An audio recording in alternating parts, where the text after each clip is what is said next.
Hello and welcome back to Tingle 5. Today we're going to be taking a look at how to get the battery out of the Nexus 6P and put a brand new one in. Now this is going to be a long video, I'm not going to lie to you guys.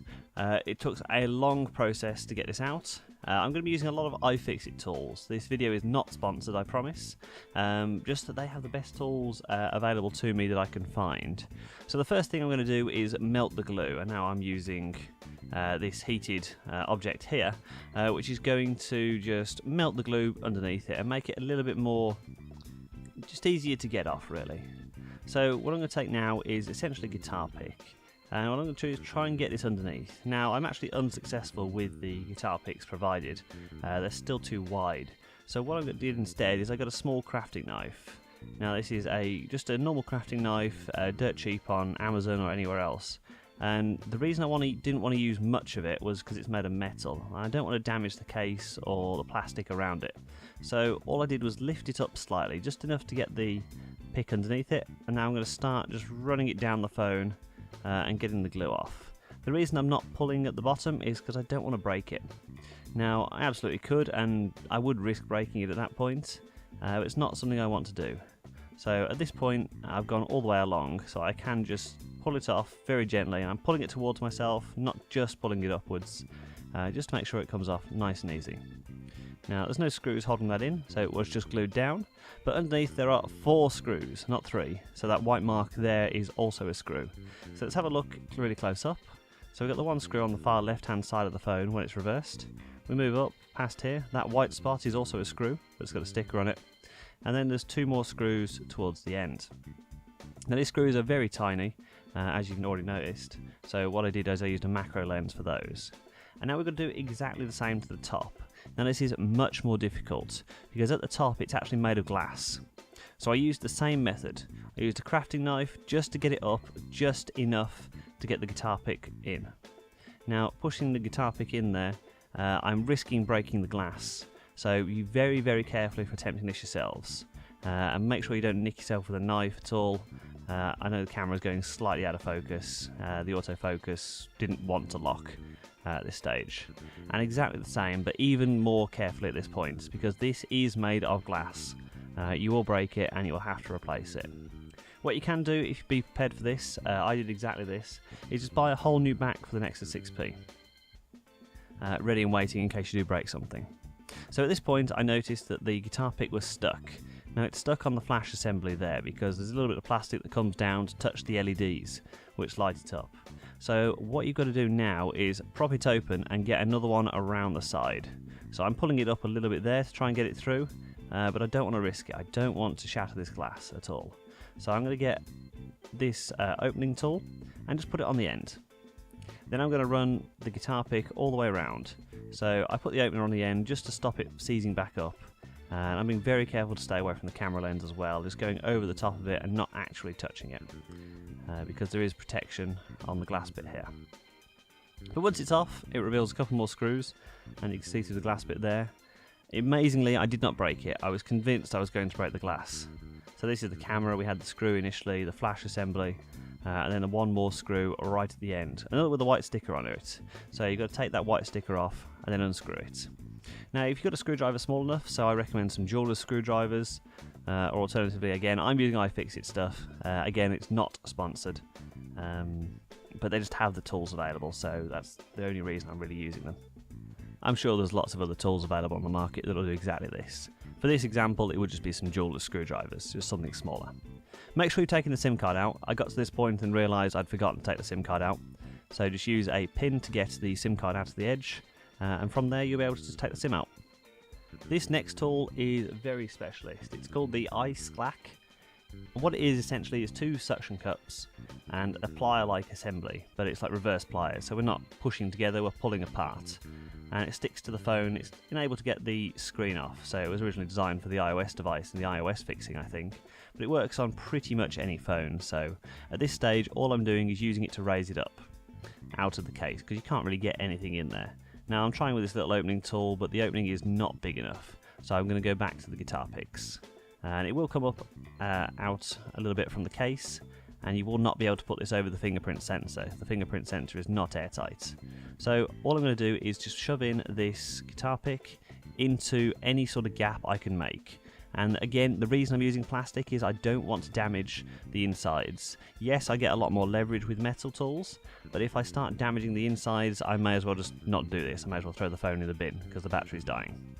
The Nexus 6P was a very good phone to me, but once I started getting to work and I'm already on maybe 55% battery, that's not really a good thing.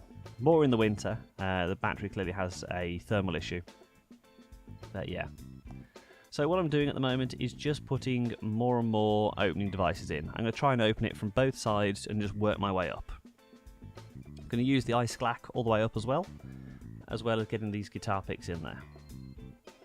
It's fairly tricky, but don't fret. Like, you're not going to break much, so just don't really force things. Again, plastic tools. It does take quite some time, so you've got to be patient with this, but once you get it around the corner, it starts lifting up and out of the case. And now all you're going to do is just work your way up the phone. So I move the ice glack down, stick it on again, and then start moving the pegs down as well. And I introduce more pegs, and in fact I even lose one peg inside the phone at one point. Just using a little bit more leverage on the end. I've got my screws ready and mapped out next to me, but it does take quite some time to get through this, so be very patient. I appreciate this is not the most entertaining video to watch, but I wanted to leave most of this in, so I'm trying to get the suction pad over the fingerprint sensor at the moment, and it doesn't work. The fingerprint sensor is not airtight. Now at this stage I realise I probably could have lifted it out, but I wanted to be sure, so what I started doing is just moving the guitar picks further and further down. I think at this point I've already lost a guitar pick on the inside. I've got an opener at the end, and I'm checking what I'm doing. Right at the end I actually turned the phone on by accident, and it all flew out all at once. And we see why it's so complicated. So the Nexus 6P has a giant battery in the back of it, and pins all the way around, so it connects to the case just through pins, like it's almost supposed to be taken apart, but not really. So it's got the NFC antenna, the fingerprint sensor is right in the middle there. You can see the circular around it, and you can see it's also square. So that's Huawei thinking ahead. Now, worst case scenario, I just pinged off the shield for that, and I don't know where it went. So be very careful when you're pinging it off. My mentality at the time was, okay, I'll find it in a minute. It's not that important. All it does is keep these connectors down. So I'm using this little opening tool, but again, you could use whatever you can find. I recommend a plastic tool just to make sure you don't damage any contacts, any pins, anything like that. So the first two are just some ribbon cable that goes across the battery, and the last one is the battery itself.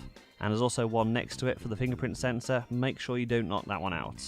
But do take this big ribbon off. So exactly the same on the other side, just ping it off.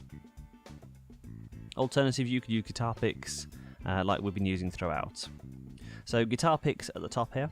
All I'm doing is going around the battery, trying to create an opening. Nice and easy, and not forcing anything at this stage. We're going to use some tools that we've already used before, so not only are we going to use these guitar picks, we'll pick the ice glack up in a minute, attach that to the screen at the back of the battery. So all I'm doing is just creating an opening, being very gentle. There is a ribbon cable underneath, so don't worry too much about breaking it if using plastic tools, but using metal you've got to be careful. Now this can be replaced with any sort of credit card or anything like that, an old credit card that you got lying around, or any other style of money card. Or if you've got some very thick plastic business cards, they would also work. All I'm doing is just prying the battery out. I don't want to use metal tools again because I don't want to risk puncturing the battery or hurting anything underneath the phone. Most of it is shielded, but there is one ribbon cable which runs all the way down the other side of the battery. It's also recessed, but I still didn't want to, just in case. So we're going to get the ice glack, and we're going to start raising the battery with it at the same time as scraping underneath it. So whenever I move the card, I am pressing it against the battery, not the phone. That's very important, just in case. This is arguably the most dangerous bit because you are inside the phone and you're pushing against it. So take your time and just get it underneath. The ice glack is actually just the perfect device for this. It's the only iFixit tool I say you probably do need. The rest of it can be interchangeable. Again, not sponsored. So once we get the battery out, we start seeing, probably at this stage actually, I could just pull it. but we start seeing the glue underneath it. And now it's these black sticky pads, and we are going to take one of them and put it on the new battery. Battery itself, I got mine off eBay, same for my spare back of the phone in case I broke anything. So they are available to you. Be careful of the batteries you buy. You don't want to buy something that's too cheap in case it's some sort of knockoff. I think it is this stage. I could have just pulled it off because I can get the card completely underneath it now, and it would be just much easier. I'm still using the ice glack for some reason. I've not realised this myself, but I wanted to make sure there was no glue or anything holding it down. See how much pressure I'm having to put on just to keep it in place, and now we can see the strips underneath and the ribbon cable. So at the bottom there we can see the black tape like glue, and what we're going to do is just disconnect the ice glack and take the battery out. At this stage we're pretty much there. We've done all the hard parts. We don't have to worry too much about anything else that's going on. So let's get the battery out properly and compare it to the battery we bought once we get the ice glack off. Now that the battery's out,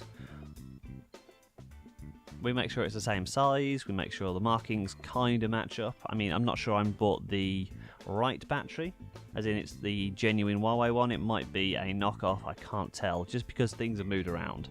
But it might also be a Huawei one.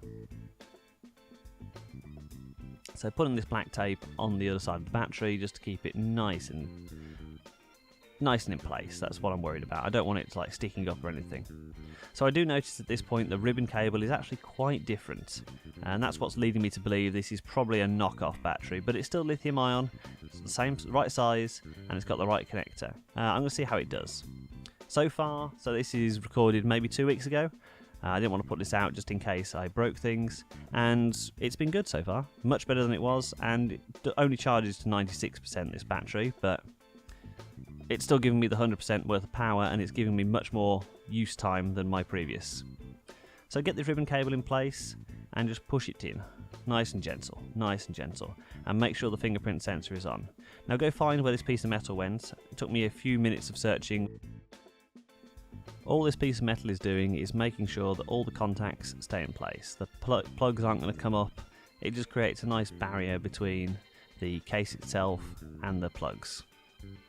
The ribbon cable sticks up a little bit, but it's not too much of an issue, and the ribbon cable will bend, so I'm not too worried about it at this stage. Now all we need to do is, I mean, we could test it at this point, make sure the phone turns on, but I'm going to put the back on first, because I want all the antennas to be connected. So there is a lot of antennas in the back of this case, that's why I bought the spare one, and just push down. There's a lot of antennas, a lot of clips, and just run your hands all the way around. Make sure the buttons line up so you've got contact feel from all the buttons, and just keep pushing down. Make sure the USB lines up as well as the SIM card slot, and the audio jack should be okay as well. At this stage I start turning the phone on, and to my surprise it turns on. So at this stage I plug it in and let it boot up. Everything looks good actually. It's got my home screen, the battery shows up, it's got a percentage, and it's charging. So what I'm going to do is test the NFC. Tap an NFC chip to the back, it came up. I tested to make a call, the Wi-Fi is already connected, and last thing to check was the fingerprint reader. So just lock the phone and use a fingerprint to unlock it. At that stage, I want to turn it off and just charge it from its natural charger and make sure it doesn't do anything. So that's it, guys. That's how to replace the battery in the Nexus 6P. This is a close-up of the damage I've done. So there's a slight scratch in the corner, but that's it, on the glass part. And there's a very slight scratch at the bottom here. Literally no damage to the phone. I'm so happy with how it turned out.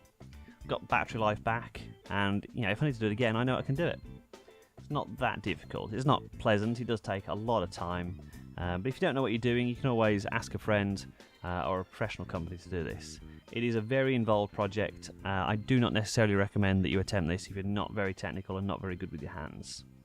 But that's how to do it, guys. Thank you for watching, and I'll see you next time.